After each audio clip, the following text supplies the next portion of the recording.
أعوذ بالله من الشيطان الرجيم بسم الله الرحمن الرحيم.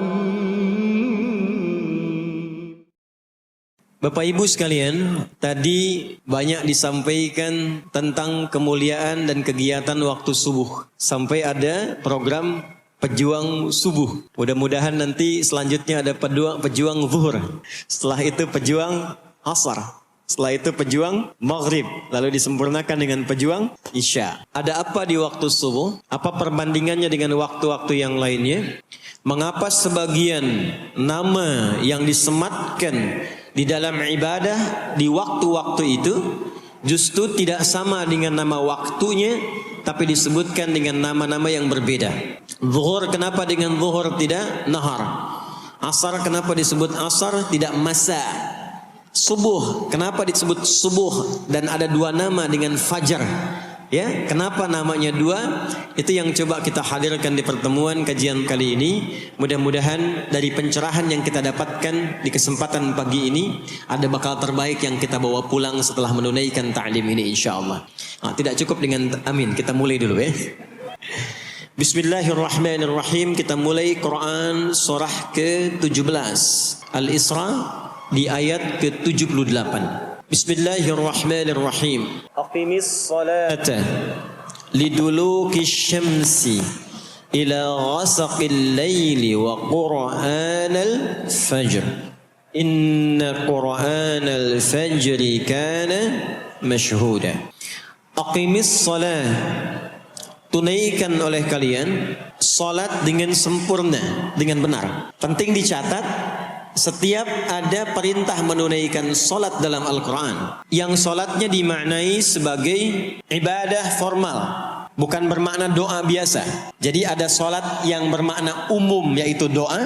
Jadi doa itu disebut dengan salat. Karena itu dalam fiqih, as-salatu hiya doa. Salat itu secara bahasa disebut dengan doa. Karena isi dari semua salat itu, bacaannya semuanya doa. Tapi kalau ada salat yang dimaksudkan ibadah yang kita tunaikan, dimulai dengan takbir, berniat kita, ditutup dengan salam, maka salat yang dimaksudkan ini, itu seringkali di Quran kalimatnya dibuka dengan derivasi kata aqama yuqimu. Kalimat salat pertama di Quran Al-Baqarah ayat 3. Alladzina yu'minuna bil ghaibi wa yuqimunas salat. Al-Baqarah ayat ke-43. Wa aqimus salat wa atuz zakat. Selalu menggunakan aqama, yuqimu, yuqimuna, aqimi dan seterusnya. Termasuk di Quran surah ke-17 Al-Isra ayat 78. Aqimis salata, menggunakan kata aqim. Apa itu aqim?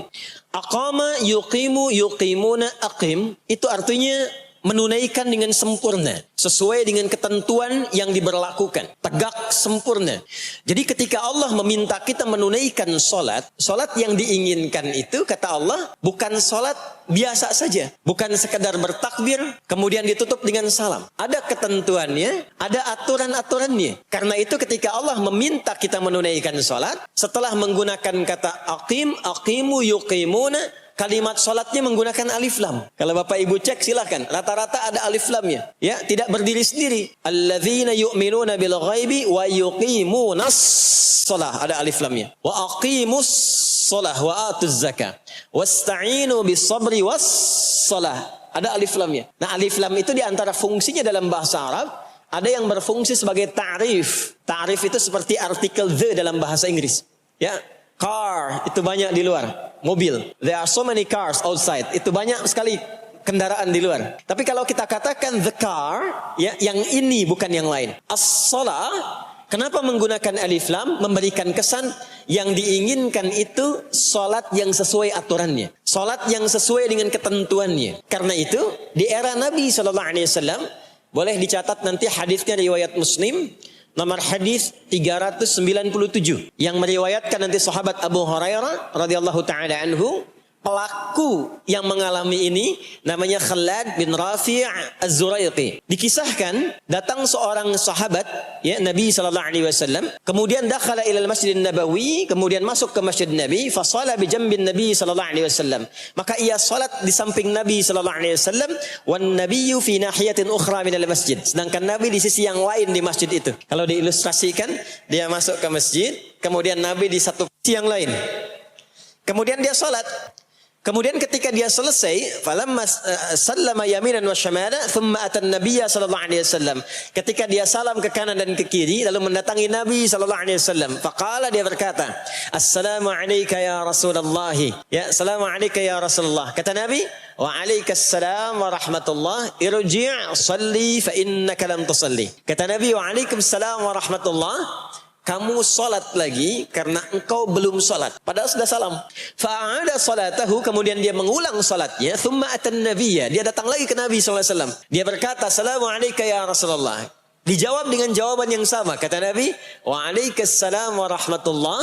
Irji' salli fa innaka lam tusalli." Kamu balik lagi salat karena engkau belum salat. Padahal sudah salam. Maka dia melakukan itu sampai 3 kali. Sampai dia berkata, "Ya Rasulullah, ma uhsinu ghairah."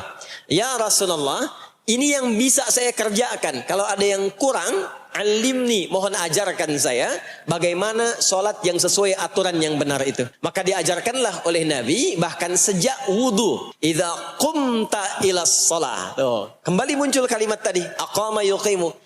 Kata Nabi, jika engkau solatnya ingin sempurna, fa'asbighil wudu, maka mulai dengan wudu yang sempurna. Maka biasanya orang kelihatan dari wudunya. Orang yang baik solatnya itu mulai kelihatan dari sejak wudunya. Jadi kalau wudunya tidak sempurna, buru-buru, yang dibasuh tidak sempurna, itu pasti akan berdampak kepada solatnya. Setelah itu, thumma staqbil qiblah, lalu menghadap ke arah kiblat, lalu diajarkanlah oleh Nabi tata cara solat mulai dari takbir sampai dengan selesai salam. Nah, solat seperti ini jika benar oleh kita diikuti, jadi fokus baik-baik di sini, benar-benar diikuti oleh kita aturannya dari mulai wudu sampai dengan salam, maka Allah akan berkenan memberikan 5 kemuliaan yang dicurahkan pada seorang hamba saat di dunia. Jadi kalau pahala di akhirat, pahala solat kita dapatnya di akhirat. Sekali menunaikan solat dapat 10 poin. Itu ada di Quran surah ke-6 Al-An'am di ayat 160. Man jaa'a bil hasanati falahu asyru amthaliha. Siapa yang mengerjakan perbuatan hasanah, perbuatan baik yang punya nilai pahala, maka diberikan nilainya 10. Di dalam Al-Quran, salat itu disebut dengan hasanah, perbuatan baik yang punya nilai pahala.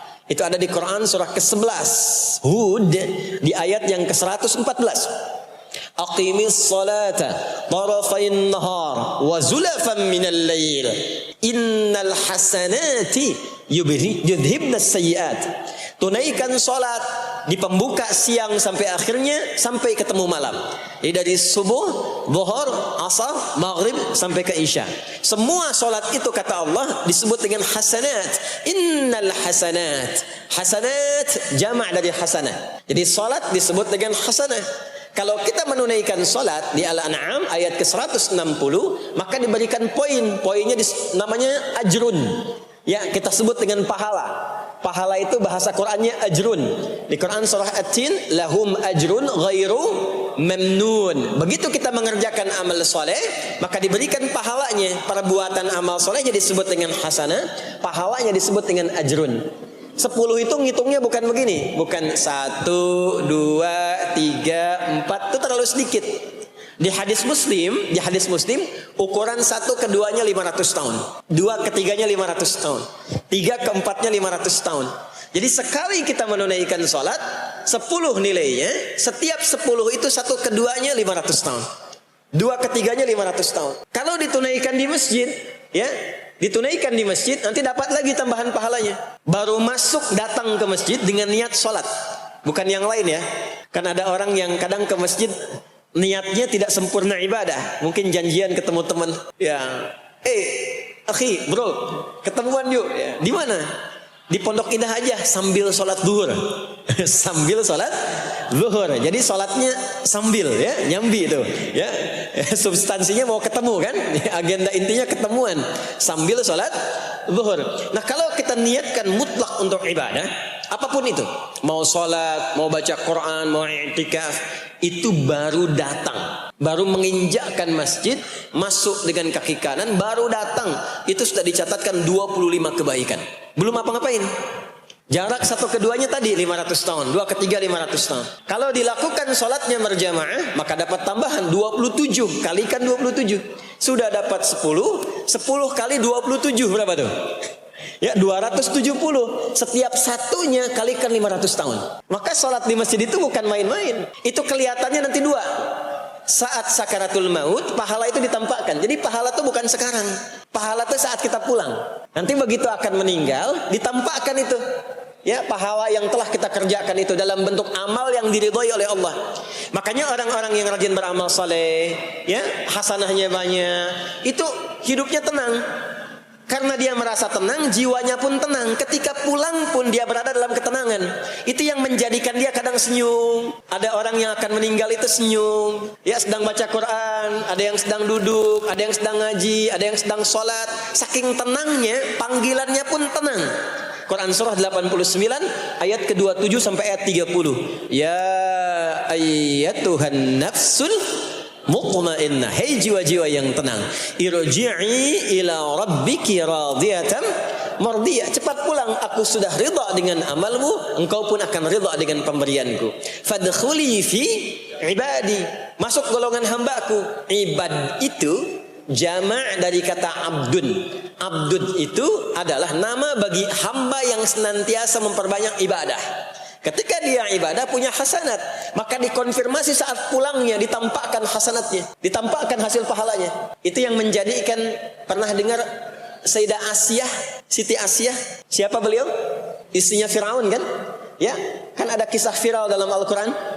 Ketika beliau akan dieksekusi oleh Firaun, laknatullahi alaihi, Firaun itu akan mengadab, akan menghukum istrinya sendiri, Sayyidah Asiyah. Ketika akan disiksa dan sudah diikat dalam tiang itu, akan disiksa, maka beliau berdoa, Siti Asiyah itu, dan doanya diviralkan di Al-Quran.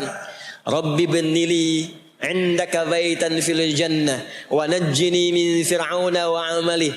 Ya Allah, aku telah berislam, mempertahankan akidahku saat ini sampai dengan sekarang. Maka mohon ya Allah, berikan kepadaku anugerah di surga nanti, bangunkan satu istana di surga dan selamatkan aku dari buruknya siksa Firaun sehingga menjadi tanda bagi orang-orang yang akan beriman bahwa beriman itu menyenangkan. Maka apa yang terjadi?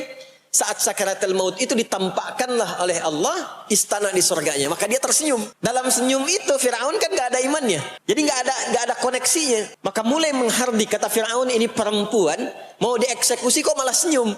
Dia nggak tahu kalau dalam keadaan itu surganya sedang ditampakkan, istananya ditampakkan. Maka meninggallah beliau dalam keadaan sedang menatap istana surganya. Ya, dan berhasil wafat dalam husnul khatimah, dan Firaun tidak mencelakai, tidak menghukum, tidak menyiksa beliau itu kecuali dalam keadaan sudah wafat. Ya, ini tak terasa lagi. Nah, itulah orang-orang yang saleh. Orang-orang yang punya banyak hasanah ditampakkan sakaratul mautnya, lalu dihisab nanti baru dikonfirmasi. Maka sekarang diberitakan sebagai ilmal yaqin, saat sakaratul maut diperlihatkan sebagai ainal yaqin, saat masuk nanti ke surga dirasakan sebagai haqqul yaqin. Maka ada ilmal yaqin, ainal yaqin, haqqul yaqin. Itulah yang menjadikan kita sering berdoa supaya semua kegiatan dunianya menjadi hasanah dan di akhirat dikonfirmasi lagi hasanahnya. Ada di Al-Baqarah surah kedua di ayat ke-201. Wa minhum may yaqulu rabbana atina fid dunya hasanah wa fil akhirati hasanah wa qina adzabannar. Nah, perbuatan hasanah yang pertama itu salat. Jadi ketika kita salat ada pahala. Pahala itu urusan akhirat. Nanti ketika meninggal dapat. Itu bakal pulang. Kita gambarkan nih supaya nggak bingung ya. Yuk, kita ilustrasikan sejenak ya. Bismillah. Bapak Ibu kelihatan ini ya? Ibu kelihatan Bu ini? Alhamdulillah, alhamdulillah. Ini pejuang subuh belum ditulis sudah kelihatan ya. Alam itu kan yang kita tinggali, kita rasakan, dan nanti yang kita yakini ada 3 kan. Ini sering saya sampaikan belakangan ini di beberapa kesempatan. 1, sekarang ada yang disebut dengan ardun, al-ard, yang kita terjemahkan dengan bumi tempat kita tinggal sekarang. Ya. Sekarang kita ada di mana? Di Masjid Pondok Indah. Ya. bagian dari bumi. Ini di bumi. Sifatnya disebut dengan dunia. Jadi dunia itu asalnya bukan nama alamnya, tapi lebih kepada sifatnya. Ya, dunia. Dari kata dana, yadnu, dunuan, wa dunyaan. Artinya sesuatu yang cepat, sesuatu yang fana, sesuatu yang rusak, yang hilang. Jadi semua sifat kehidupan kita di tempat ini itu berlangsung cepat. Ya, kayaknya baru kemarin ketemu, sekarang sudah ketemu lagi. Kayaknya baru kemarin kenalan teman SD, sekarang sudah saling punya cucu. Ya? Dan semua sifatnya rusak. Ini gelas kalau didiamkan, besok-besok kotor, rusak. Baju kalau didiamkan gak diapa-apain, rusak. Ya, kendaraan kalau didiamkan semewah-mewahnya gak diapa-apain, rusak. Itulah dunia. Kenapa diperkenalkan viral dunianya dibandingkan dengan bumi dan ardonnya? Untuk memberikan kesan yang kuat kepada jiwa kita. Hei, jangan sampai terjebak dengan kehidupan dunia yang sementara yang ditinggalkan. Jangan memperebutkan sesuatu yang rusak. Jangan berselisih pada sesuatu yang hilang. Ya, kan sekarang banyak orang aneh ya. Memperebutkan sesuatu yang pada akhirnya yang diperebutkan itu rusak sendiri. Ya, memperebutkan sesuatu berselisih pada sesuatu yang akan ditinggalkan. Kan sama-sama meninggal. Untuk apa memperselisihkan sesuatu yang akan ditinggalkan? Kok bisa berantem, berselisih, saling mencela pada sesuatu yang sama-sama akan ditinggalkan? Itulah kenapa sering dipopulerkan dengan nama dunia. Dunia. Ingat ya, kita tinggal di dunia ini. Maksudnya apa? Hei, hidupmu sementara. Hei, terkadang kita lupa bahwa itu akan berlangsung dengan cepat. Saat nanti meninggalkan tempat itu, ada tempat lain yang akan kita kunjungi. Setelah dunia apa? Belum ke akhirat. Ada waiting room dulu. Sini ada waiting room. Tempat nunggu sementara sebelum nanti ke alam yang ketiga. Namanya disebut dengan kubur. Afala ya'lamu idza bu'thira ma fil kubur. Surah apa itu? Surah Al-Adiyat, surah ke-100 di ayat yang ke-9. Namanya kubur. Sifatnya disebut dengan barzakh. Ya, alamnya barzakh. Bainahuma barzakhul la yabghiyan. Barzakh itu pemisah. Bukan alam yang sesungguhnya berkehidupan, bukan. Sementara aja pemisah dari alam yang lain. Jadi sekat yang tak nampak sekatnya, tapi memisahkan dua yang berbeda, itu disebut barzakh. Bapak Ibu kalau kita pernah lihat di lautan, atau orang diving menyelam ke laut, atau kita lihat misalnya suka ada program di YouTube ya tentang lautan itu, kan air yang tembus ke laut itu dari mana-mana kan, dari sungai menyatu. Pernah lihat ada bagian lautan tertentu yang nggak nyambung tuh arusnya antara kanan dengan kirinya. Ikan yang di sini nggak bisa tembus ke sini, begitu ke sini balik lagi, sini balik lagi. Nah itu barzakh namanya, barzakh pemisahnya. Nggak kelihatan, tapi memisahkan dua bagian yang tidak menyatu. Bainahuma barzakhul la yabghiyan. Alam ini kenapa disebut barzakh? Karena dia memisahkan antara kehidupan di bumi dengan sifat dunia dengan kehidupan di alam yang ketiga namanya akhirat. Akhirat. Kalau sudah ada taknya, ada akhir, ada akhirat. Kalau sudah ada taknya di ujung, itu artinya ujung sesuatu yang gak ada awal lagi setelah itu. Ya, sudah berakhir di situ. Ya, kalau di sini meninggal masuk ke sini, di sini selesai ke sini ke akhirat. Tapi kalau di akhirat ini ujungnya gak ada meninggal lagi. Ya, gak ada wafat lagi, gak ada meninggal lagi. Jadi gak usah update status kalau di sini, statusnya akan abadi. Kalau di sini masih berpindah-pindah. Ya, mau status apapun dunia akan ditinggalkan. Begitu selesai pindah ke sini. Di sini mulai sama. Yang pejabat, yang pengusaha, pebisnis, ya, yang diplomat, yang macam-macam sampai ke sini mulai sama. Almarhum. Nanti bedanya dihisab begitu sampai sini statusnya akan diraih sesuai dengan amalan yang ada di sini. Nah, mohon izin, mohon maaf, kalau di sini yang semua kita kerjakan, aktivitas kita disebut dengan amal, pekerjaan kita yang melahirkan bekal itu, ya. Maka tuntutannya cuma satu, amal saleh. Pastikan semua amal perbuatan yang kita kerjakan soleh. Soleh itu artinya dipandang baik oleh Allah. Singkatnya begitu. Kalau makan dengan cara yang soleh, yang Allah senangi. Minum yang soleh. Berpakaian yang soleh. Bekerja yang soleh. Maksudnya kalau Anda cari pekerjaan, cari yang dibenarkan oleh Allah. Jangan bekerja dengan korupsi. Jangan bekerja dengan cara menyogok. Jangan bekerja dengan mempopulerkan riba misalnya. Kalau makan yang saleh. Jangan makan yang haram. Jangan makan hasil dari pencurian. Itu namanya saleh. Kalau kita kerjakan semua aktivitas kita, pekerjaan semuanya saleh, maka tadi dia akan punya nilai. Nilai itu yang disebut dengan hasanah. Ya? Hasanah ini punya poin. Poinnya yang disebut dengan ajrun. Yang kita kenal dengan pahala. Yang tadi saya terangkan. Nah ini Hasanah, ajrun. Hasanah ini yang ikut ke alam kubur nanti. Yang ininya tidak amalnya. Contoh, gampangnya begini. Saya tunjukkan. Ini ada minuman. Ya. Minum itu kan aktivitas standar, amal standar untuk menghilangkan haus. Siapapun bisa minum. Mau yang beriman, mau yang belum beriman. Saya sering katakan belum beriman dengan harapan sama-sama beriman sebelum wafat. Ya, itu adabnya. Maka bagaimana cara minum ini supaya menjadi soleh? Kata Nabi di hadis Al-Bukhari, perhatikan. Idza quddimat ta'amu. Kalau hidangan disajikan, mau makanan, mau minuman. Khudh biyaminika ma yalik. Ambil dengan tangan kananmu. Thumma sammillah. Awiqra bismillahirrahmanirrahim. Maka sebelum diminum, ucapkan Bismillahirrahmanirrahim. Maka kalimat Bismillahirrahmanirrahim itu yang akan menjadikan aktivitas minum menjadi hasanah. Dituliskanlah pahalanya, namanya ajrun. Minumannya selesai, itu masalah dunia. Hausnya hilang, keluar jadi kotoran, itu minumannya. Jadi gelasnya nggak ikut ke alam kubur, ya. Minumannya nggak ikut. Yang ikut apanya? Ini hasanahnya. Jelas sampai sini? Karena itu, semua aktivitas yang kita kerjakan dalam berkehidupan itu pasti ada pedoman dalam Al-Quran dan hadis detailnya untuk membimbing semua aktivitas kita menjadi soleh. Pedoman itulah yang sering kita kenal dengan nama doa namanya. Nah, silahkan Bapak Ibu cek. Tidak ada satu pun di dalam Islam aktivitas yang dikerjakan kecuali bersanding dengan doa di dalamnya. Coba cek ya. Bangun tidur sudah ada doanya? Sudah. Makan ada doanya? Berpakaian ada doanya? Dan kalau kita mau jujur, itu semua aktivitas doanya nggak sama. Bangun tidur dengan mau tidur sama nggak doanya? Bahkan urusan ke masjid nih, masuk masjid ada doanya nggak? Kakinya diatur kan? Kanan. Keluar masjid ada doanya? Doa masuk dengan keluar sama nggak? Tidak. Ada yang mau ke toilet ya, masuk toilet, kakinya diatur nggak? Kaki apa masuknya? Kiri. Keluar? Ada doanya nggak? Nah, perkara ke toilet pun bisa jadi amal soleh. Karena semua yang dikerjakan dalam Islam itu bernilai. Allah itu ingin mendidik kita, jangan sampai melakukan sesuatu yang tidak ada manfaatnya. Dan kalau sudah ada manfaat, jangan tanggung. Jangan hanya jadikan kegiatan itu terbatas pada satu alam saja. Dunia dapat tapi alam kubur gak dapat. Dunia dapat tapi akhirat gak punya bekal. Gimana nanti pulang ke akhiratnya? Ya. Saya mau tanya sebentar. Maaf ya. Kita yakin gak bahwa kita akan meninggal? Saya ulang, yakin gak akan meninggal? Baik, sekarang pertanyaannya, kalau sekiranya meninggal, pindah alam atau tidak? Pindah kan?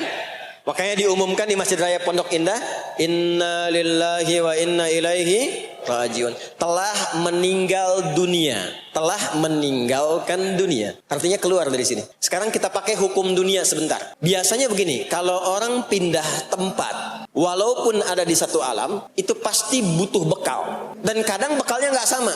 Contoh, nanti Ramadan setelah itu masuk Idul Fitri. Biasanya ada mudik ya. Mungkin nggak mudik kalau nggak ada bekal. Saya sering perhatikan setiap tahun. Orang itu mau mudik kalau ada bekalnya. Masya Allah, cuman motornya bebek. Ya, tapi kan bekalnya ada yang singa, ada yang sapi. Ya. Itu ditambah lagi pelepah pisang, kasih dus lagi, kasih tulisan, sayang tunggu aku pulang, gitu kan? Ya. Kan dikumpulkan kan? Dan saya pernah tanya, kenapa mas gak pulang? Gak ada bekal pak katanya. Jadi orang mau pindah tempat saja, itu perlu ada bekal. Anda kesini kalau nggak ada bekal nggak mungkin sampai. Sekarang kalau pindah dari Indonesia ke Singapura, sama nggak mata uangnya? Beda. Di Malaysia sama nggak? Semakin jauh ke Saudi, ke Amerika, hukumnya mengatakan setiap pindah tempat pasti bekalnya beda. Jangan pernah kita mengharapkan atau membuat hukum sendiri ketika pindah tempat. Jadi sesama dunia saja tempatnya, bekalnya sudah beda. Sekarang Anda menginginkan pindah alam dari dunia ke kuburan, bekalnya pengen sama, mustahil. Makanya sejak kita meninggalkan dunia, semua paket dunia tanggal di atas. Pindah ke bawah, selesai. Nih bajunya ini gak akan ikut nih, ganti.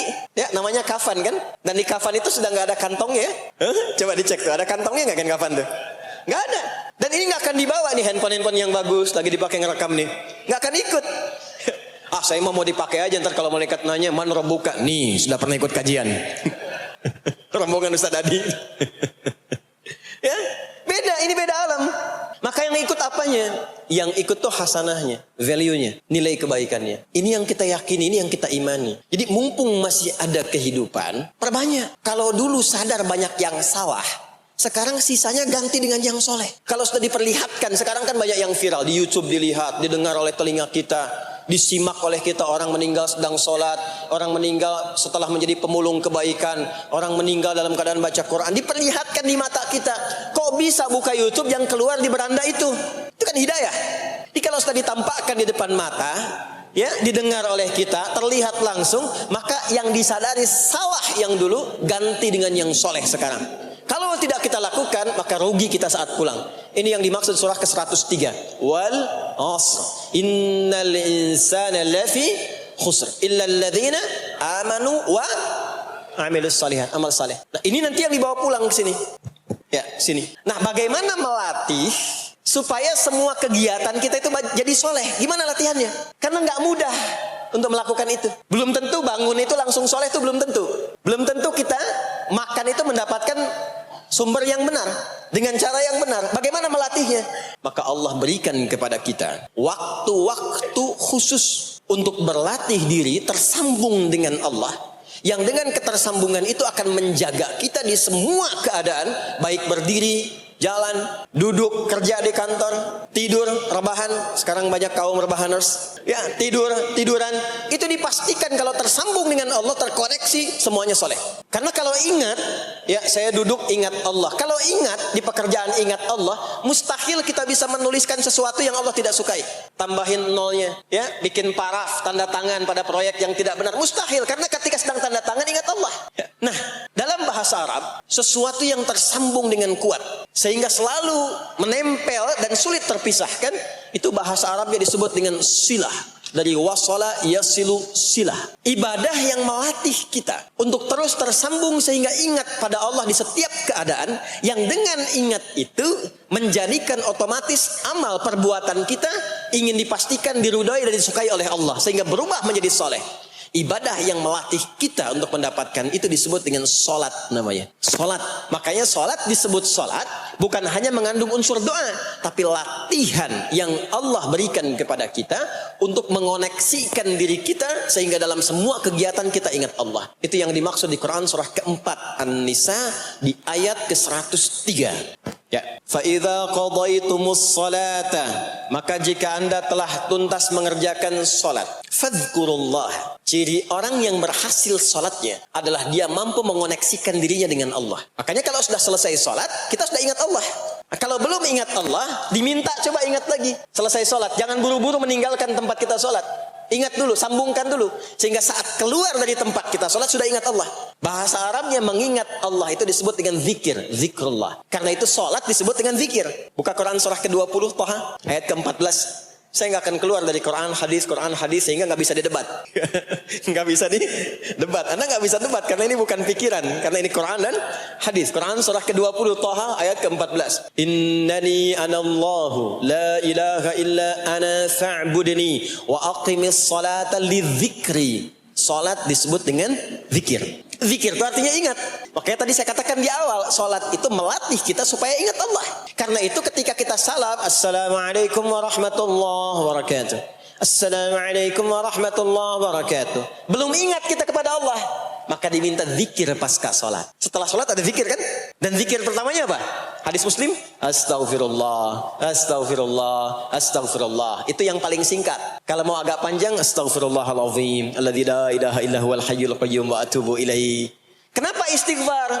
Karena kita memohon ampun kepada Allah kalau dalam sholat tadi belum nyambung sama Allah.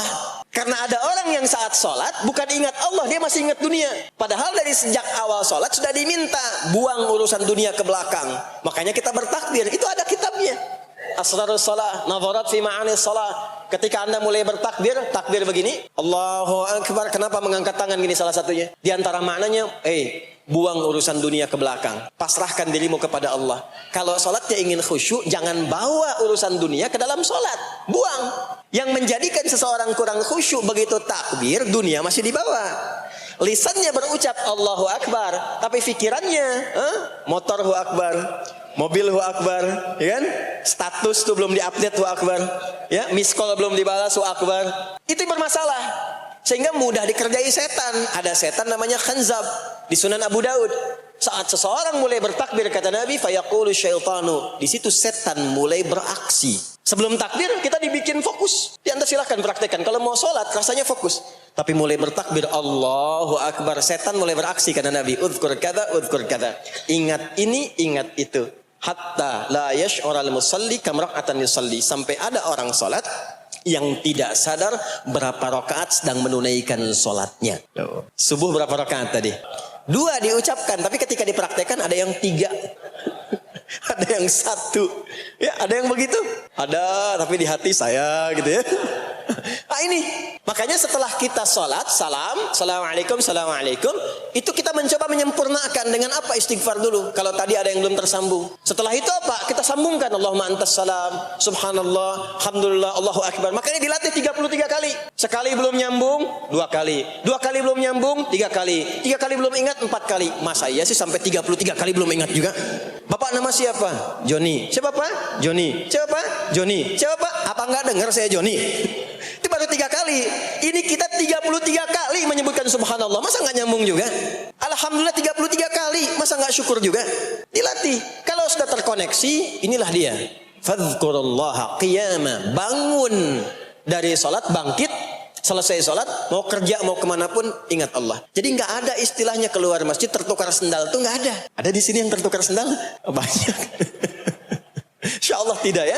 Kalau ingat Allah tuh nggak mungkin tertukar. Jadi begitu Anda akan menggunakan yang punya orang lain, sadar tuh. Astagfirullah, Allah mengawasi. Bukan punya saya walaupun mirip. Ya, walaupun mirip. Ya, pakai yang punya kita, itu akan diarahkan. Tapi kalau nggak ingat ada yang mengawasi, nggak ingat ada yang lihat, nggak ingat akan dihisab. Mana yang tadi? Oh, ini dia, Masya Allah lupa saya. Pakai Masya Allah lah gitu. Dia pakai yang paling bagus tuh. Pulang dia, padahal dia ke masjid tuh nggak pakai sendal. Pekerjaan juga begitu, nggak akan sembarangan ngambil yang bukan haknya, kerjakan proyek yang tidak benar. Demi Allah, kalau di Indonesia ini mestinya benar semua sholatnya makmur. Wah, para polisi itu tenang tugasnya gitu. Ya, tentara juga nyaman. Di pekerjaan tuh nggak usah ada CCTV, ya, nggak usah ada e-tilang, nggak usah ada kamera di jalan, ya kan? Ah, ini karena kenapa? Latihannya nggak maksimal. Ini pentingnya sholat tuh itu. Jadi semua menjadi amal soleh. Semua jadi amal soleh. Begitu ingat Allah, maka berdiri ingat Allah, jalan ingat Allah, duduk ingat Allah, berbaring pun ingat Allah. Kalau sudah ingat Allah, pasti disebut nama Allah. Ini yang dimaksud hadis Nabi. Qala Rasulullah sallallahu alaihi wasallam, kullu amrin dhi balin la yubda'u fihi bi bismillahirrahmanirrahim fahuwa abtar. Setiap perbuatan yang baik yang dibenarkan oleh hati setiap hamba, lalu diikutkan bismillahirrahmanirrahim. Enggak mungkin orang nyebut bismillahirrahmanirrahim kalau enggak ingat Allah. Minum, bismillahirrahmanirrahim. Makan, bismillahirrahmanirrahim. Bekerja, bismillahirrahmanirrahim. Itu ketika dikerjakan langsung jadi hasanah. 10 poin, ada pahalanya. Dan jangan dianggap ringan ya. Ini kalimat ringan, tapi menentukan saat pulang, saat meninggal nanti. Nah, kalau nggak disebutkan bismillahirrahmanirrahim atau tidak bacakan doa yang menyertainya, maka jadi dunia saja, solehnya hilang, tinggal amalnya. Dibalasnya di dunia, akhiratnya nggak ada. Itu yang dimaksud Quran surah ke-25, Al-Furqan, ayat 23. Wa qadimna ila ma 'amilu min 'amalin faj'alnahu haba'an manthura. Kalau ada orang berbuat baik di dunia, tapi tidak disertakan niat akhirat, kami balas dunianya. Anda kerja belasan tahun, puluhan tahun untuk dunia aja, dapat gaji, dapat benefit, dapat penghargaan. Ada yang juara, ada yang dapat bintang, champion, ya, ada yang promosi jabatan, tapi niatnya untuk dunia. Allah adil, kata Allah, kerja keras dia untuk dunia, saya balas dengan balasan dunia. Tapi kalau diniatkan akhirat, dunia dapat, akhiratnya pun dapat. Kan kerjanya sama, etosnya sama, di tempat yang sama. Kita niatkan akhirat, gak ada ruginya. Begitu meninggal, dapat. Beruntungnya dan bersyukurnya kita sebagai muslim, kita itu lengkap informasinya. Urusan kubur, ada informasinya. Akhirat, ada informasinya. Silahkan komparasikan dengan informasi dan sumber manapun. Ditemukan nggak yang informasi detil seputar kubur, seputar hisab, seputar kiamat, seputar surga, seputar neraka? Cuma di Islam. Itu yang kita syukuri. Supaya kita siap-siap. Bukan sekedar dibaca. Baca ada pahalanya. Tapi siap-siap ada konsekuensi kebaikannya. Ini balik ke sini. Karena itu saya katakan dari awal. Pertama Bapak Ibu sekalian. Sholat itu menjadi ibadah paling pokok. Karena dia akan mengantarkan kita pada konektivitas yang kuat dengan Allah subhanahu wa ta'ala. Ini poinnya. Kalau sudah nyambung dengan Allah. Bukan cuma jadi amal soleh. Orang-orang yang tersambung dengan Allah di semua aktivitas kehidupannya. Maka akan mendapat jaminan langsung dari Allah subhanahu wa ta'ala. Yang memudahkan semua urusan hidupnya. Mudah sukses. Mudah bahagia. Mudah tenang. Semua kemudahan yang kita raih dalam konteks kebaikan. Kebahagiaan, ketenangan, kesuksesan itu kalau digabungkan semua maknanya berubah katanya menjadi falah. Apa namanya? Falah. Falah itu bahagia, sukses, nyaman. Kalau dibuka kamus English Arabic misalnya, falah itu bahasa Inggrisnya success and happiness. Bukan cuma bahagia, bahagia dan sukses. Bukan cuma sukses, karena ada orang sukses belum tentu bahagia. Saya sering tanya yang ini nih, dan biasanya para ibu yang juara menjawabnya itu. Ya, pilih mana? Kaya tapi gelisah, atau miskin tapi tenang? Miskin tapi tenang. Sukses tapi gelisah, ya, atau miskin tapi tenang? Sukses tapi tenang, ya. Sukses dan bahagia. Nah, sukses dan bahagia itu bahasa Arabnya falah. Ini poinnya, falah. Nah, sekarang coba kita dengar baik-baik. Cek telinganya masih ada nggak? Cek telinga masih ada nggak? Setiap hari, di setiap pergantian waktu dalam sehari. Pergantian waktu sehari itu ada 5. Dari mulai subuh, ke siang, zuhur, ke sore, asar, mau habis sore menjelang malam, maghrib, muncul malam, isya. Itu setiap hari 5 kali berganti waktu diperdengarkan oleh Allah. Hambaku, kamu harus bahagia. Hambaku, kamu harus sukses. Apapun pekerjaanmu, sukses. Apapun aktivitasmu, harus bahagia. Harus senang, harus tenang. Falah. Kuncinya apa? Salat. Diperdengarkanlah hayya 'alas salam. Diperdengarkan di telinga kita. Telinga bahasa Arabnya udhun. Jamaknya azan. Maka kalimat yang diperdengarkan 5 kali sehari itu disebut dengan azan. Dan satu-satunya lafaz yang diperdengarkan 24 jam di muka bumi ini tak pernah berhenti. Makanya setiap tempat terjadi perbedaan waktu sholat. Ya, di sini tadi subuhnya jam berapa? 4.13, 12, 49, 4.10. Terjadi perbedaan pendapat tentang waktu subuh. Ya, ini menandakan bahwa bukan dari tempat yang sama. Saya di Bekasi tadi 49, 4:09, sini 4:13. Jadi setiap detik, setiap menit, ini adzan, sana adzan. Ini adzan, sana adzan. Terus bersautan. Dan kalau kita dengarkan sedunia itu dari beda waktu, 24 jam diperdengarkan. Hayya 'alas salat. Ayo salat. Kenapa mesti salat ya Allah? Hayya 'alal falah. Dengar tuh baik-baik kata Allah. Salat akan mengantarkan engkau pada kebahagiaan. Salat mendekatkan engkau pada kesuksesan. Salat mengantarkan engkau pada kedamaian. Makanya kalau orang salat pasti tenang hatinya. Kalau nggak percaya silakan. Salat itu diantara manfaatnya mendatangkan ketenangan. Salat mendatangkan kesuksesan.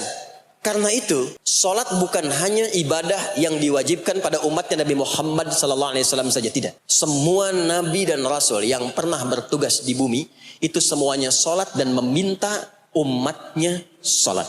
Hanya memang kita yang paling sempurna menunaikannya, caranya. Ya. Dulu umat nabi-nabi lain juga salat. Contoh, Nabi Musa salat. Nanti diviralkan di Quran surah ke-20, Thaha ayat 14. Nabi Isa alaihi salam yang paling dekat ke Nabi Muhammad 600 tahun sebelum Nabi lahir, itu salat. Beliau salat. Diviralkan di Quran surah 19 Maryam ayat 31 sampai 33. Ya, sampai ke 33-nya wa ja'alani mubarakan aina ma kuntu wa awsani bis shalah. Salat. Siapa lagi? Nabi Zakaria. Nabi Zakaria itu kapan beliau mendapatkan berita gembira akan punya anak? Saat sholat. Jadi berdoa, masuk ke mihrabnya Maryam, melihat Maryam punya banyak keistimewaan, maka beliau sholat di mihrabnya itu. Di Quran surah ketiga Ali Imran ayat 38 sampai 39. Hunalika da'a Zakaria rabbah, qala rabbi habli min ladunka dzurriyyatan thayyibah, innaka sami'ud du'a. Turun jawaban, fanadathul malaikatu wa huwa qa'imun yusalli fil mihrab, annallaha yubashshiruka bi Yahya. Jadi Nabi Zakaria itu dapat berita akan punya anak namanya Yahya saat sholat. Di sholat itu kalau dikerjakan bisa berdampak pada percepatan terkabulnya doa. Minta apapun dijawab sepanjang maslahat. Makanya nanti untuk umat Nabi Muhammad jangan tunggu, panggilan sholatnya adalah panggilan langsung dari Allah. Minta, punya masalah apa? Aku selesaikan kata Allah. Di sholat itu bukan main-main, bukan beban, bukan sekedar kewajiban, tapi kewajiban yang dipaksa untuk membahagiakan kita. Kalau Allah nggak sayang, nggak akan disuruh sholat. Pak, Bu, itu panggilan sholat. Perhatikan panggilan pertamanya, Al-Baqarah ayat 45. Wasta'inu bis sabri wassalah. Kata Allah, hei hambaku, kalau engkau punya masalah, sabar dulu terima. Karena aku titipkan masalah itu kepadamu untuk meningkatkan kualitas hidupmu, bukan ingin membebanimu. Dan tidak mungkin aku uji engkau dengan masalah itu kecuali engkau mampu mengatasinya. La yukallifullahu nafsan illa usaha. Nah sekarang bawa itu lewat sholat, minta solusi kepada Allah. Terima dulu dengan sabar. Setelah itu belajar untuk meningkatkan kualitas hidup. Dan bawa lewat sholat, minta solusi. Ternyata saat kita menunaikan sholat, itu diperintahkan oleh Allah. Minta, punya masalah apa? Makanya kita katakan, begitu Allah perintahkan wasta'inu bis-sabri was-shalah. Hei, kalau punya masalah terima dengan sabar, minta tolong, minta solusi kepada Allah lewat salat. Maka ketika kita minta, kita robah kalimatnya dari wasta'inu kata perintah menjadi bentuk permohonan fi'il mudhari. Iyyaka na'budu wa iyyaka nasta'in. Itu ketika Anda mengucapkan iyyaka na'budu wa iyyaka nasta'in, fikihnya begini, ucapkan di lisan, hadirkan dalam hati dan pikiran kita masalah apa yang sedang kita rasakan. Minta kepada Allah solusinya, minta. Jadi bukan sekedar diucapkan. Karena hadis qudsinya berbunyi begini, hadis qudsinya. An Abi Hurairah radhiyallahu ta'ala anhu qala Rasulullah sallallahu alaihi wasallam qala Allah azza wa jalla, Allah berfirman. Saya langsung saja ke bagian kalimat iyyaka na'budunya. Idza qala al-'abdu, kalau seorang hamba berkata dalam salatnya, iyyaka na'budu wa iyyaka nasta'in. Ya Allah, sekarang hamba salat kepadamu, ibadah hanya kepadamu, seperti yang kau perintahkan. Maka hamba memohon kepadamu, ya Allah, seperti yang kau janjikan. Wa iyyaka nasta'in. Lalu hadirkan dalam benak kita, ya Allah, engkau maha tahu sebelum hamba ungkapkan. Hamba punya persoalan ini. Mohon kepadamu ya Allah, hilangkan semua masalah itu. Berikan hamba solusi yang terbaik. Berikan hamba keberkahan darimu. Itu sekilas hadir dalam jiwa kita. Maka apa yang terjadi? Qala Allah azza wa jalla, dijawab kalimatnya itu, hadza baini wa baina 'abdi wa li 'abdi ma sa'al. Ini perjanjian antara aku dengan hambaku. Kalau hambaku benar salatnya sampai kalimat ini, apapun yang dia mintakan sekarang, aku akan kabulkan. Sepanjang itu ada maslahat untuk dirinya. Dicontohkan itu oleh Nabi Zakaria. Beliau itu minta saat berdiri, Pak, bukan saat sujud. Dimulai dari berdiri, nanti akumulasinya saat sujud. Itu berdiri aja kalau benar mintanya dikabulkan. Tidak menunggu selesai sholat. Dan ada fikihnya, nggak sembarangan, ada fikihnya nanti.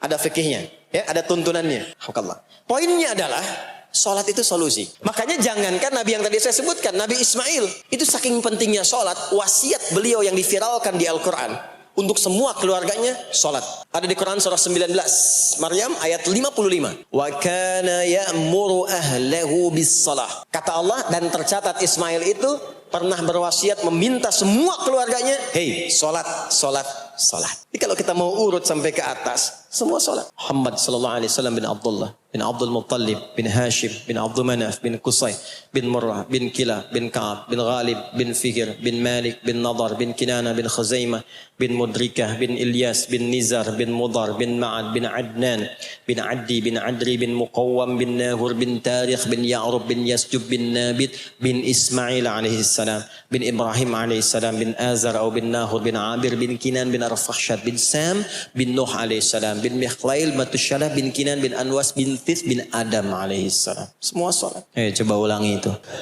Semua salat. Para nabi salat. Para rasul salat. Anda bukan nabi, bukan rasul, nggak mau salat dan pengen mudah hidupnya, pengen masuk surga Firdaus lagi. Anda sehat. Jadi ini pentingnya salat itu bukan cuma kewajiban, tapi diwajibkan, dipaksa dengan wajib itu supaya bahagia, supaya falah. Makanya kalau ada panggilan azan, cara memahaminya ini falah. Oh, ini solusi saya di sini nih. Kebahagiaan saya ada di sini. Kesuksesan saya ada di sini. Ya, makanya ketika dipanggil oleh muadzin, hayya 'alas shalah, labbaik, siap saya. Di sini. Ini poinnya. Nah, saya sambungkan kembali, ya. Ketika seseorang dilatih lewat salat dan sudah mulai tersambung dengan Allah Subhanahu wa taala, maksudnya ingat Allah, tertatalah semua aktivitasnya. Maka berubahlah lewat sholat ini, lewat latihan ini, semua kegiatannya berubah, didorong menjadi amal soleh. Karena itu, setiap orang yang sholatnya benar, yang pertama dianugerahkan oleh Allah kepada orang sholat itu bukan dunia. Tapi perubahan perilakunya menjadi lebih baik. Jadi bukan kaya dulu, ya. Abdurrahman bin Auf tuh hijrah masuk Islam, dilatih sholat, malah hartanya hilang semua dirampas. Tapi setelah itu jadi apa? Jadi orang paling kaya, ya. Abu Bakar As-Siddiq, Utsman bin Affan, Umar bin Khattab, pertama kali masuk Islam kan latihannya sholat. Apakah langsung kaya? Jadi pemimpin? Jadi diplomat? Amr bin As bisa ekspedisi dari Afrika Utara sampai ke Syam? Tidak. Yang diberikan apa? Perubahan perilaku dulu. Dihilangkan sifat-sifat buruknya, dijaga dengan kemuliaan. Jadi dua sumber yang menjadikan manusia itu buruk dalam nafsunya, itu ada dua. Di nafsu itu nanti punya dorongan untuk mengarahkan kepada yang buruk, namanya fujur. Lawannya nanti takwa. Lawannya takwa. Di Quran surah Asy-Syams, surah 91, ayat 7-10. Wa nafsi wa ma sawaha fa'alhamaha fujuraha wa taqwa. taqwaha. Nah, fujur itu nanti yang membisikkan, mengarahkan kepada hal-hal yang negatif. Itu yang ditunggangi oleh setan. Setan memberikan was-was itu ke nafsu, ke fujurnya. Alladzi yuwaswisu fi sudur innas. Di dalam sudur ada kolbu, di dalam kolbu ada nafas, di dalam nafas ada fujur. Fujur itu yang digoda. Maka keluarlah kemudian dua hal. Yang pertama ada yang disebut dengan fahsya. Fahsya itu dorongan dari syahwat untuk berbuat yang menyimpang. Pornografi, porno aksi, LGBT, kata-kata jorok itu fahsya. Nanti temannya adalah mungkar. Mungkar itu keburukan yang diingkari, ditolak oleh hati, sumbernya nafsu perut dan akal. Mencuri itu mungkar. Merampok itu mungkar. Korupsi, membunuh, menipu itu mungkar. Jadi sumber keburukan itu cuma dua. Kalau bukan fahsya itu mungkar. Orang yang sholatnya benar, maka parameternya itu, ukuran pertama kali dia dapatkan adalah ditutupnya oleh Allah, dijaganya oleh Allah keadaan nafsunya, sehingga dia tidak dikontrol oleh perbuatan fahsya dan mungkarnya. Maka aktiflah sinyal takwanya. Takwa itu lawan nafsu. Makanya nanti kaitan takwa dengan nafsu sama-sama disebutkan. Nafsu 115 kali, takwa yang terkait fungsi nafsu 115 kali. Takwa digembosi, ya, diwaswasi oleh setan, setan disebutkan 88 kali. Takwa disupport oleh malaikat, malaikat di Quran disebutkan 88 kali. Ini bukan ilmu tak-atik, hitung sendiri aja kalau mau. Itu menarik tuh, karena sama. Kalau Anda mendengar suara adzan kan ada bisikan kan, cepat, sudah adzan, siap-siap. Itu malaikat tuh. Tapi begitu selesai adzan, la ilaha illallah, tenang, baru adzan, belum qomat. Itu setan. Terus dua-duanya tuh, ya, memberikan bisikan, yang satu mensupport dan seterusnya. Yang paling menarik adalah kalau sholat kita benar, maka sinyal takwa aktif. Makanya amalan takwa pertama itu sholat. Setelah beriman, amalan takwa pertama sholat. Al-Baqarah ayat 2 dan 3. Dzalikal kitabu la raiba fi hudal lil muttaqin. Siapa muttaqin, orang takwa di situ? Ayat 3-nya, alladzina yu'minuna bil ghaibi wa yuqimunas sholat. Jadi kalau sholatnya aktif, takwanya aktif, sinyalnya aktif, sinyal itu yang akan menutup fahsya dan mungkar. Maka turunlah Quran surah ke-29 ayat ke-45. Utslu ma uhiya ilaika minal kitabi wa aqimis shalah. Kita hafal tengahnya, innas salata tanha 'anil fahsya'i wal. Maka kalau orang sholat tidak akan berbuat fahsya, tidak ada lagi yang melambai laki-laki. Allah, nggak ada. Laki-laki yang laki-laki, perempuan-perempuan. Nggak ada lagi tontonan-tontonan pornografi. Yang jorok-jorok, yang kotor-kotor. Nggak ada lagi kata-kata kotor di lisan itu. Karena lisannya dilatih untuk mengucapkan yang baik-baik. Allah, sami'allahu liman hamidah, subhanallah, alhamdulillah, Allahu akbar. Makanya pasca sholat tuh berubah. Maaf ya, Allah tidak memberikan kepada Nabi Muhammad SAW tongkatnya Nabi Musa, mukjizatnya Nabi Isa, apalagi Nabi Ibrahim dan selainnya. Tapi Allah turunkan Al-Quran kepada Nabi Muhammad SAW, lalu dipraktekkan Quran itu pertama lewat sholat. Anda tahu apa yang terjadi? Nabi Muhammad itu diutus oleh Allah dalam lingkup masyarakat yang sangat terbelakang dan khatam kriminal. Jadi kriminalnya bukan dikerjakan, khatam. Dan nyaris tidak kenal kebaikan. Makanya disebut dengan jahiliyah. Kalau Bapak Ibu tanya di zaman Nabi, ya maaf, ada pezina? Bukan cuma ada, khatam, perfeksionis zinanya. Membunuh itu, ya, mabuk. Ada orang mabuk kekinian di zaman jahiliyah. Pemabuk amatir itu 5 kali sehari mabuknya. Yang amatir. Jadi kalau baru mabuk sekali, 2 kali, itu coba-coba. Amatir itu 5 kali. Pembegal. Ya, sekarang kita dengar berita ada begal ini itu. Jahiliyah itu sekampung begal semua. Kampung Gifar. Tapi Allah menghendaki Rasulullah latih lewat salat. Apa yang terjadi? Berubah jahiliyah itu, berubah menjadi khairu ummah. Umat terbaik yang paling teladan, yang menginspirasi, yang pernah berkehidupan di bumi. Sampai persaksiannya dari Allah langsung. Turun Quran surah ketiga Ali Imran ayat 110. Kuntum khaira ummatin ukhrijat linnas. Jadi kalau ada orang dermawan, itu yang paling dermawan. Kalau ada orang sabar, itu yang paling sabar. Kalau ada pasar yang paling ideal, itu yang paling bagus. Berubah itu. Ya, kenal Abu Dzar Al-Ghifari? Oh yo, kenal. Enggak. Abu Dzar Al-Ghifari itu nama aslinya Jundub bin Junadah. Di antara pemimpin begal di zamannya. Dari kota Gifar. Gifar itu kampung begal asalnya.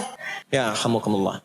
Masuk Islam, datang ke Mekah, bertemu dengan Rasulullah. Begitu masuk Islam, kata Jundub bin Junadah, ya Rasulullah, ausini au kama qala. Berikan saya nasihat. Kata Nabi, pulang sekarang. Kata beliau, enggak, saya mau umumkan keislaman saya depan Ka'bah. Kata Nabi, jangan lakukan. Sekarang orang masih belum tahu tentang Islam, nanti marah kamu dipukuli. Kata beliau, ya Rasulullah, saya ini membegal terang-terangan. Masa bersyahadat sembunyi-sembunyi? Maka keluar ke depan Ka'bah, dia katakan, ya masyara Quraisyin, hei semua orang Quraisy. Datang orang. Ushidu bi annahu la ilaha illallah wa anna Muhammad Rasulullah. Aku bersaksi. Syahadat. La ilaha illallah Muhammad Rasulullah. Kalian mau apa? Dipukulin sampai pingsan. Sampai ketika akan diteruskan, ada riwayat mengatakan datang Sayyidina Ali bin Abi Thalib, ada yang mengatakan Sayyidina Hamzah ya bin Abdul Muttalib radhiyallahu taala anhuma jami'an. Datang menyampaikan, jangan teruskan. Kalau ini meninggal, ini wafat, kita akan celaka karena kafilah kita akan lewat desa Ghifar. Kalau lewat Ghifar akan berhasil niaga kita katanya. Ya, karena akan dihabisi semua ini orang Ghifar. Maka dibiarkan pergi, pulang. Tahu apa yang terjadi? Begitu Nabi hijrah ke Madinah, dikagetkan dengan suara kaki yang berdecak kencang. Bang, bung, bang, bung, bang, bung. Ternyata ada berita gembira. Sekampung begal Ghifar itu masuk Islam semuanya. Berubah jadi baik. Untuk menginspirasi generasi kemudian, maka dipopulerkanlah oleh beliau kunyahnya dengan nama daerahnya. Sayalah Abu Dzar Al-Ghifari. Al-Ghifari itu maksudnya apa? Dulu, saya ini berasal dari Ghifar. Kampung saya kampung begal. Cuma karena saya masuk Islam, diajarin sholat, diajarin baik, sekampung baik semua. Ya. Makanya orang-orang Arab setelah itu, bahkan non-Arab, kalau datang memperkenalkan daerahnya. Imam Al-Bukhari, itu nama aslinya bukan Al-Bukhari. Nama aslinya Muhammad. Punya bapak namanya Ismail. Punya kakek namanya Ibrahim. Kakek buyutnya Al-Bughirah. Yang buyutnya Al-Bardizbah. Tinggal di kecamatan Ju'fah, Kabupaten Bukhara, Provinsi Khorasan, sekarang negaranya Uzbekistan. Karena berasal dari Bukhara, datanglah beliau kemudian ke Arab. Sekarang ke Jazirah, ke Mekah, ke Madinah. Memperkenalkan, saya bukan orang Arab, saya dari Bukhara. Rumusnya tambah alif lam di depannya, ujungnya tutup dengan i. Al-Bukhari. Saya dari Bukhara. Diperkenalkan. Maksudnya apa? Islam sudah masuk ke tempat saya. Orang-orangnya sudah baik. Orang-orangnya sudah khusyuk. Itu memperkenalkan. Orang tua kita, Syekh Yasin dari Padang. Maka diperkenalkan Syekh Yasin Al-Padangi. Syekh Ahmad Khatib dari Minangkabau. Syekh Ahmad Khatib Al-Minangkabawi. Syekh Abdul Somad dari Palembang. Syekh Abdul Somad Al-Palembangi. Syekh Nawawi dari Banten. Syekh Nawawi Al-Bantani. Ya. Nanti ada Pak Ghafur dari Pondok Indah. Ya, Masjid Raya Pondok Indah. Datang ke Mekah umrah haji. Ana Ghafur Al-Masjid Raya Al-Pondok Indahi. Itulah salat. Salat. Jadi salat itu merubah keadaan kita lebih baik. Itulah sebabnya kenapa 5 waktu. Karena Allah inginkan di setiap waktu kita jadi orang baik. Di setiap waktu kita bahagia. Setiap waktu selesai persoalan. Datang masalah subuh, ya antara subuh ke zuhur kan ada masalah tuh. Gak mungkin ada orang dari subuh ke zuhur gak punya masalah tuh, gak mungkin. Tuh wajahnya udah kelihatan tuh. Ya, makanya kita datang ya menghadap kepada Allah, minta diselesaikan, minta diberikan taufik, sujud kita. Diberikanlah solusi. Zuhur ke asar ada masalah, datang saat asar. Asar ke maghrib punya masalah, datang. Makanya semua ulama dulu seperti itu. Al-Bukhari itu menuliskan kitab sahihnya. Itu 16 tahun. Setiap satu hadis akan ditulis, salat dulu. Salat dulu. Begitu tenang, nyaman, baru tuliskan. 16 tahun. Itulah salat. Nah, dari sekian waktu yang 5 kali itu, ada waktu yang spesial. Waktu spesial inilah yang ingin saya bahas, yang tadi disampaikan dalam pengantar sambutan. Jadi ini inti yang mau saya katakan. Ini barusan muqaddimah tuh. Barusan muqaddimah. Baik. Kan kita salat berapa kali sehari? Kita hitung. 1, subuh. 2, zuhur. 3, 4, yang kelima, isya. Berapa jumlah rakaatnya? 17, baik ya. Itu nomor telepon untuk koneksinya. Koneksi kita dengan Allah nomornya catat ya, 24434 ya. Dan kalau ditanya berapa nomor koneksi dengan Allah? 24434. Subuh 2, zuhur 4, asar 4, maghrib 3, isya 4. 5 waktu kan? Baik. Di 5 waktu ini kita dijaga, diinginkan menjadi hamba yang baik. Bahagia. Nggak lekat dengan masalah. Tuntas semua. Saking sayangnya Allah sama kita. Kalau nggak sayang nggak disuruh sholat. Itulah sebabnya ketika diperintahkan menunaikan waktu sholat, diberikanlah gambaran waktunya. Tapi yang jadi persoalan kita sekarang yang akan dibahas, di antara sekian waktu itu, ada waktu-waktu yang spesial. Ada waktu-waktu yang spesial. Dari mulai subuh ke isya itu, ada yang dispesialkan oleh Allah karena ada bonus berlipat di dalamnya. Waktu apakah itu? Mari kita bacakan dulu mulai dengan Quran surah kedua ayat 238. Paling kanan sebelah atas di mushaf standar. A'udzubillahi minasyaitonirrajim. Bismillahirrahmanirrahim. Mohon izin saya agak lambatkan sedikit ritmenya karena ini inti yang mau kita bahas. Tadi muqaddimah makanya saya percepat ya. Hafizu 'alas salawati was salatil wusta wa qumu lillahi qanitin. Hafizu. Kalau Bapak Ibu lihat mushaf terjemah, diterjemahkannya dengan jagalah. Jagalah itu ihfazu. Hafidha yahfaz. Tapi kalau ada alif setelah hafizu, itu berarti fi'il madhinya, past tense-nya, akar kata kerjanya hafadha. Yuhafidhu. Alifnya mufa'alah bermakna saling. Jadi mengartikannya begini. Hafidhu ala salawati. Hei, hendaklah kalian saling menjaga waktu sholat. Kalau saling itu sendirian atau banyakan? Banyakan. Jadi kalau bapak di rumah ada 5 orang. Bapak, ibu, dan 3 orang anak. Maka jangan soleh sendirian pak. Ingatkan anaknya. Ingatkan istrinya. Istri bangun duluan. Ingatkan suaminya. Makanya waktu sholat itu, maaf. Jangan cuma disandarkan pada azan yang kita dengar di masjid. Harus hafal. Bahkan nanti gini. Di Quran surah keempat ayat 103 itu. Di ujung ayatnya. Itu ada penanda ciri standar orang beriman. Maaf. Kita tanya dulu nih. Kita beriman tidak hari ini? Halo? Beriman? Hati-hati ya. Karena kata Nabi ada yang subuh beriman. Sorenya sudah kufur tuh. Ya. Yusbihu mu'mina wa yumsi kafira. Hati-hati ya. Yuk. Apa ciri orang beriman tuh? Iman itu. Konfirmasinya bisa didapatkan. Satu melalui suara azan. Adzan itu sama dengan penanda waktu sholat. Tahu dari mana iman itu bisa dicek dengan suara adzan? Quran surah ke-8 Al-Anfal di ayat yang kedua. Innamal mu'minuna alladzina idza dzukirallahu wajilat qulubuhum. Sungguh insan beriman itu ciri standarnya bisa dilihat. Kalau disebutkan nama Allah, ada konfirmasi iman dalam hatinya. Jadi iman itu letaknya di kolbu. Nanti konfirmasinya lewat suara adzan. Dipanggil, disebutkan nama Allah. Makanya disebutkan nama Allah 5 kali dalam sehari. Untuk mengecek iman ada nggak dari subuh sampai isya. Ya. Allahu Akbar, Allahu Akbar. Ada getaran di hati kita, sudah adzan. Nah itulah iman. Itulah iman. Makanya orang yang punya iman dengan yang belum punya iman akan beda getarannya. Ini hanya dimiliki oleh orang yang punya iman saja. Yang belum punya iman nggak bisa. Nggak punya itu. Allahu Akbar, Allahu Akbar. Surah apaan nih? Toanya kencang banget. Ya. Tapi kalau orang beriman, Allahu Akbar, Allahu Akbar, ya Allah sudah adzan. Itu konfirmasi itu. Nah, nanti semakin tinggi imannya, bahkan ada yang orang sudah menunggu sebelum tiba waktunya. Tadi subuh jam 4:13 di sini. Ada yang nunggu dari jam 3, padahal belum dipanggil. Ya, Masya Allah. Di Bekasi 4:09. Allahu Akbar, Allahu Akbar. Adzan. Ingat dia. Nah itu ciri beriman. Cuman imannya standar. Jadi bukan iman yang kuat. Standar. Kuat belum, lemah tidak. Allahu Akbar, Allahu Akbar. Jam 4:09. Jam 3 sudah bangun. Nunggu itu. Iman yang kuat. Masya Allah. Ada yang baru subuh dan nunggu isya. Tunggu. Kuat. Ada yang sudah qomat, sudah la ilaha illallah, belum kepanggil. Dipanggil 4:09. Dia baru bangun jam 9:04.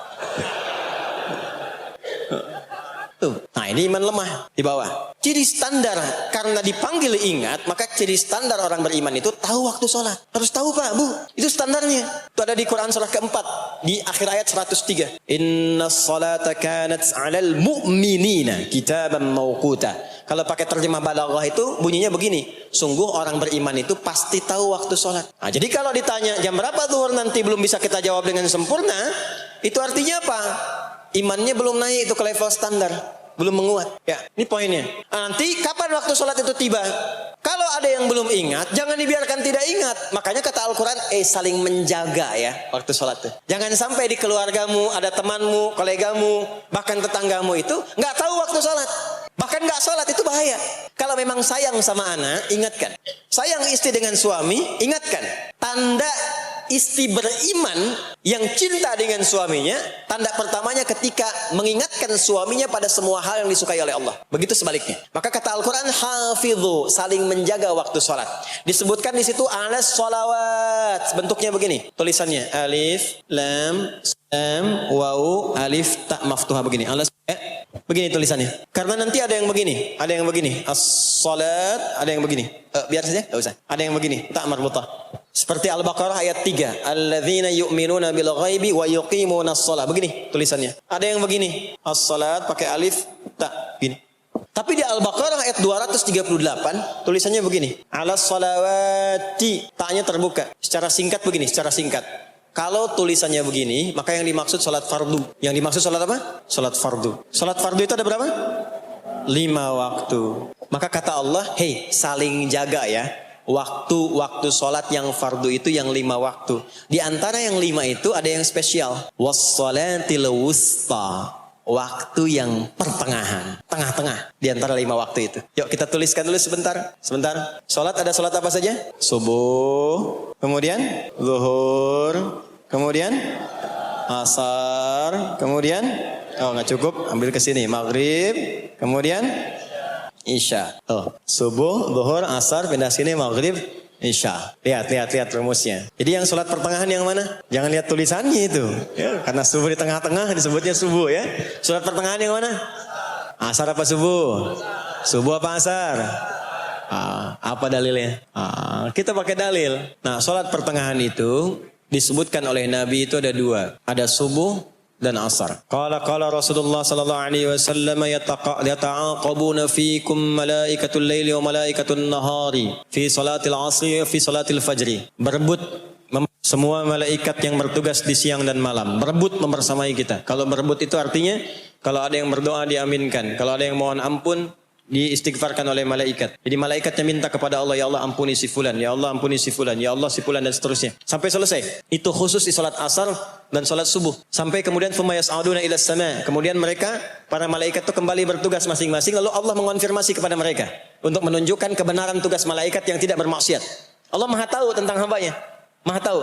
Tapi Allah ingin menunjukkan kepada kita apa yang benar dari lisan malaikat itu, yang enggak pernah berdusta. Ya, maka Allah bertanya kepada malaikat, bagaimana keadaan hambaku ketika engkau tinggalkan? Maka disampaikan oleh malaikat itu, ya Allah, aku meninggalkan hambamu si fulan, dia sedang menunaikan ibadah, dia sedang sholat kepadamu, dan khusyuk berdoa dan seterusnya. Maka apa jawabannya? Saksikanlah. Ketika malaikat menyampaikan sedang ibadah, maka turun bonus dari Allah untuk mengampuni dosa si hamba itu. Itulah manfaatnya waktu pertengahan. Waktunya disebutkan di hadis ini asar dan subuh. Antara asar dan subuh itu masih ada yang unggul. Ada yang istimewa lagi. Apa yang istimewa? Antara asar dan subuh yang istimewa terletak di subuhnya. Jadi dari 5 waktu ini, yang pertengahan asar dan subuh, karena amal di bawah ditunjukkan untuk mendapatkan penilaian langsung dari Allah seketika dan memberikan jawaban dari apa yang kita inginkan, asar dan subuh. Tapi dibandingkan asar dengan subuh, bila keduanya dibandingkan, dua-duanya mulia. Maka subuh punya kemuliaan yang tidak dimiliki oleh asar. Ya, makanya nanti asar bisa bertemu dengan zuhur, masih ada jama, masih ada qasar. Maghrib ketemu isya, masih ada jama, ada qasar. Ya, tapi subuh nggak bisa dijama, nggak bisa dikosor. Ya, makanya subuh letaknya jauh, ke isya jauh, ke zuhur jauh. Ya, saya mau jamaah, ya jama antara isya dengan subuh biar nanti bangunnya sekalian gitu. Nggak bisa.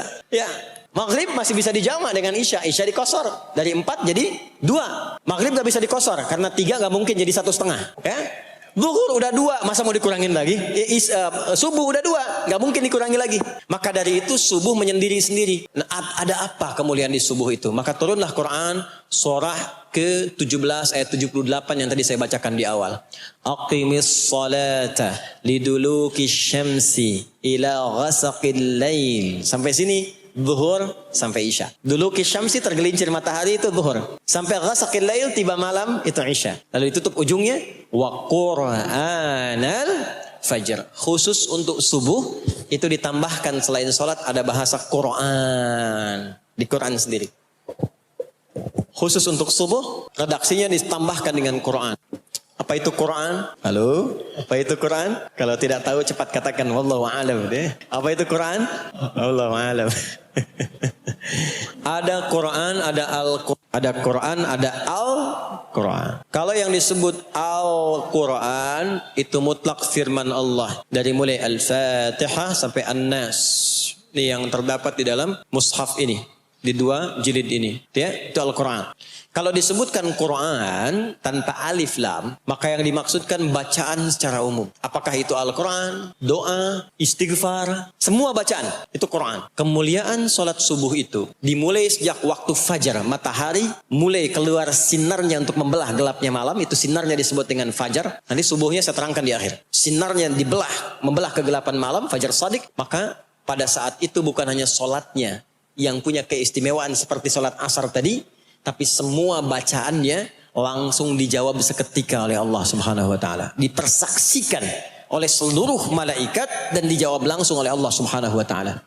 Jadi kalau Anda berdoa, maaf, doanya lebih cepat terkabul kalau dipanjatkan dengan cara yang benar dan khusyuk. Kalau Anda istighfar, langsung dijawab. Kalau kita baca Quran, pahala langsung dituliskan berlipat. Itulah kemuliaan waktu fajar. Jadi Allah sendiri yang menyampaikan, bukan cuma sholat yang penting, semua bacaannya itu langsung didengar, langsung direspon, langsung dipersaksikan. Karena itu ada anjuran bahkan dari Al-Quran, dan ini dikerjakan oleh semua sahabat, saking pentingnya sholat subuh itu, waktu fajar itu, bahkan mereka bangun dan menunggu sebelum tiba fajar. Maka disitulah muncul kemudian tahajud. Maka muncullah kemudian istighfar sebelum waktu subuh. Ya, ada amalan. Ini saya mau kasih rahasia ya. Tapi tolong jaga. Ini antara kita saja di sini. Ya, rahasia. Ada waktu sebelum subuh. Cuman 15 sampai 20 menit kurang lebih. Ingat ya. Kalau dikonversi sekitar 15 sampai 20 menit waktunya. Namanya waktu sahar. Sahar. Jamaknya ashar. Jamak itu karena setiap hari oleh Allah dikasih itu. Sahar, jamaknya ashar. Rahasianya di mana? Bapak Ibu, ini waktu yang paling cepat untuk terkabulnya doa. Anda mau minta apa saja, hadisnya qudsi. Ibadi, kata Allah, hambaku, siapapun yang bermohon sekarang aku kabulkan. Yang minta aku berikan. Wa man istaghfara li ghafartulah. Siapa yang minta ampunan, istighfar, aku ampuni dia sekarang juga. Baik, Bapak Ibu begini, saya tanya nih. Kalau ditawarkan, minta apa saja diberi, ya. Terus minta ampun juga diampuni. Pilih mana? Minta apa saja diberi, mau minta apa saja, atau mau minta ampun dan istighfar? Pilih mana? Jujur aja, kalau ada proyek nilainya 100 miliar, ya, ada utang 1 miliar belum ditutup, terus perlu minta apa saja diberikan. Pilih mana? Minta 100 miliar, potensi dikabulkan, atau minta diampuni dosa, pilih mana? Pilih salah satu, nggak usah dua-duanya.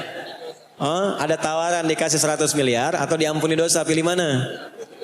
Ampuni dosa. Pelan banget ya. Kata ibu kalau bisa dua-duanya gitu.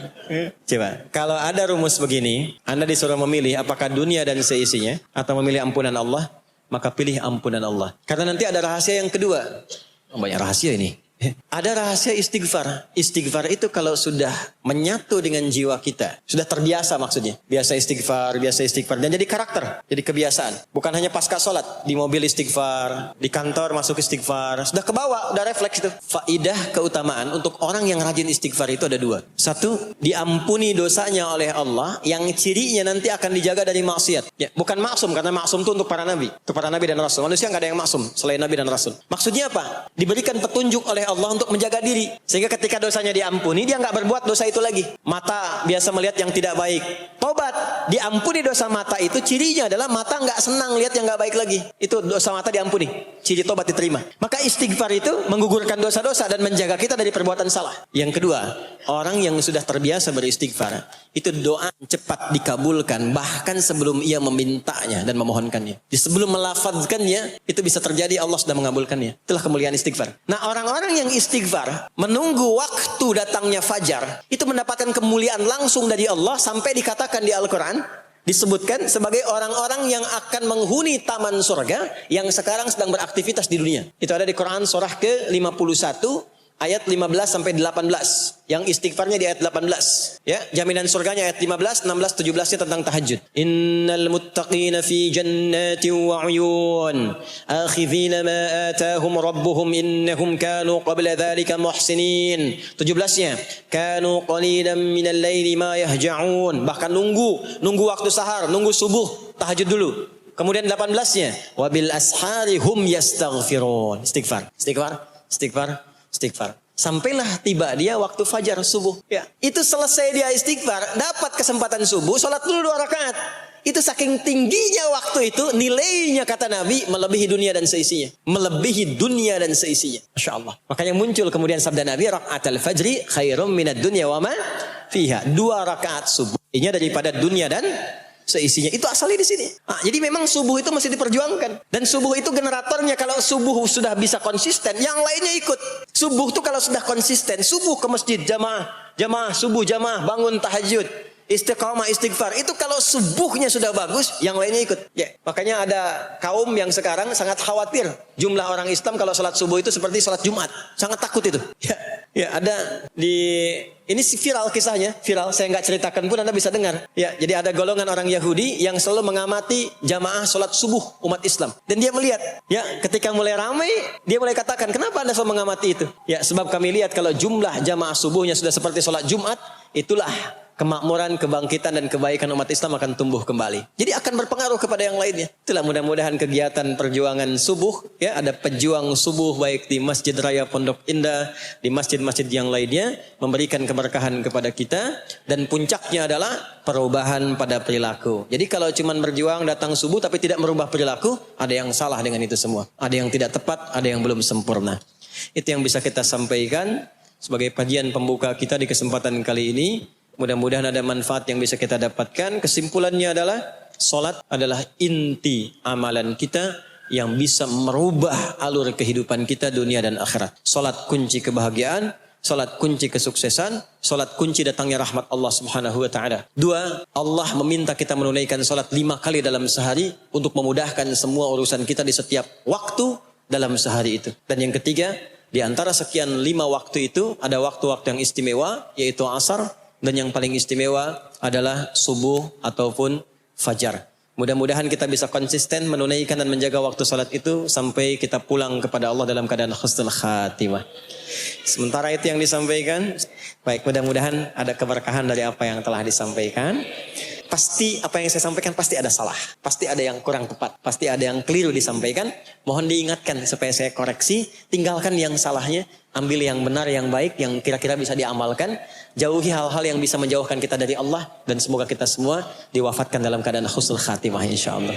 Allahumma taqabbal minna innaka antas sami'ul alim. Wa tub alaina innaka antat tawwabur rahim. Allahumma nahmaduka hamdan syakirin kama 'allamtana an nahmadak. Wa nashkuruka syukran kama 'allamtana an nashkurak. Antal muqaddim, antal muakhir, biyadikal khair, innaka 'ala kulli syai'in qadir. Allahumma ij'al jam'ana hadza jam'an marhuma wa tafarruqana min ba'dihi tafarruqan ma'suma. Ya Allah, jadikan pengajian kami pagi di siang hari ini pengajian yang Kau berkahi, dan bila pun kami berpisah, jadikan perpisahan kami mengantarkan pada kemuliaan yang lebih baik di sisimu. Rabbana la tad'alana fi maqamina hadza dhanban illa ghafartah. Ya Allah, jika ada pendosa hadir di majlis ini, jangan biarkan ia pulang kecuali Engkau telah ampuni segala dosa-dosanya. Wala hamman illa farajtah. Jika ada yang tengah merasakan kegelisahan, jangan biarkan ia pulang kecuali Engkau telah tenangkan keadaan hatinya. Wala asiran illa yassartah. Jika ada yang tengah mengalami kesulitan dalam kehidupannya di rumah tangganya atau pekerjaannya, maka mohon dengan keikhlasannya angkat dan hilangkan semua kesulitannya. Rabbana atina fid dunya hasanah wa fil akhirati hasanah wa qina adzabannar. Wa sallallahu ala sayyidina Muhammad wa ala alihi wa sahbihi ajma'in. Wa akhiru da'wana subhanakallahumma wa bihamdika nashhadu an la ilaha illa anta nastaghfiruka wa natubu ilaik. Walhamdulillahi rabbil alamin. Mohon izin, mohon sekali berikan saya akses untuk mudah keluar. Saya mencintai Anda semua. Barangkali tanpa harus bersalaman pun saya mendoakan Anda semuanya. Karena memang ada waktu yang harus saya kejar. Terima kasih. Saya mencintai Anda semua. Assalamualaikum warahmatullahi wabarakatuh.